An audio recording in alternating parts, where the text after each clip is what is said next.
নমস্কার, অফিসিয়াল চ্যানেলে স্বাগত। রিভার পার্ক সার্বজনীন দুর্গোৎসব কমিটি যে ঘুগনি খাওয়ার যে কাঠের চামচ হয়, সেই চামচ দিয়ে স্পেশালভাবে মণ্ডপটি তৈরি করা হয়েছে।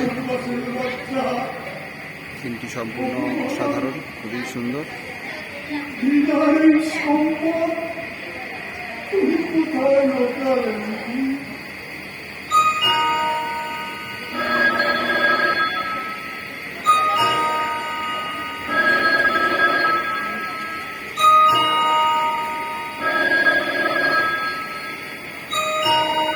সকলকে শুভেচ্ছা ও আন্তরিক অভিনন্দন। আজকে 10/10/2024 আমাদের জয়গীত অফিসিয়াল চ্যানেলের পক্ষ থেকে সকলকে শুভেচ্ছা।